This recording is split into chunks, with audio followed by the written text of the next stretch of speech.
এই দেখেন একেবারে টাটকা তাজা একেবারে পালং শাক নিয়ে আসছি, আর তার সাথে আনছি একেবারে তাজা তাজা ধনিয়া শাক, আর আনছি মেথি শাক। সব কিছুই কিন্তু টাটকা। আর আমার বইনে কিন্তু এগুলো এখন চট করে পাওয়া যাবে না, কিন্তু এখানে যদি সচরাচর কিন্তু এটা বেশ সুন্দর পাওয়া যাচ্ছে। আগের দিনটা গেছিলাম বাজারে, সেদিনও পাইছি, আজকেও পাইছি। আর আনছি এই যে কাঁচা লঙ্কা। আর এই সব কিছু না 10 টাকা আটি, এটা 10 টাকা আটি, এই ধনিয়া শাকে 10 টাকা আটি, পালং শাকেরও 10 টাকা আটি। আর সব কিছুর সাথে নিয়ে এসে আজকে এই দেখেন বড় একটা আনারস।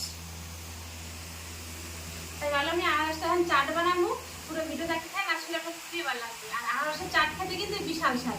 এবার চলুন রাত্রি করে আনারসের চাটটা আগে বানাই হলেন।